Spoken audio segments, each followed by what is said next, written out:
নৈতিক শিক্ষার অভাবে দেশ দুর্নীতির ভয়াল গ্রাসে নিমজ্জিত হচ্ছে। গত ১৩ মাসে অন্তর্বর্তীকালীন সরকার শিক্ষা নিয়ে কোনো পদক্ষেপ নেয়নি বলেও মন্তব্য করেছেন বিএনপির স্থায়ী কমিটির সদস্য ডক্টর AZM জাহিদ হোসেন।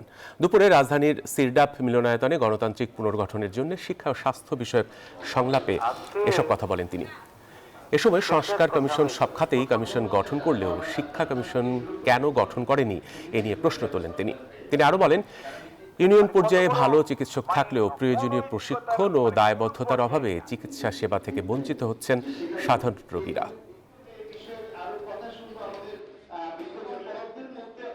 জেলা এডুকেশন অফিসার বানিয়েছেন, যাদেরকে ইন্সপেক্টর অফ কলেজ বানিয়েছেন, তারা কি সেগুলো করছে এবং তারা কি সেই দায়িত্বগুলি সঠিকভাবে পালন করছে?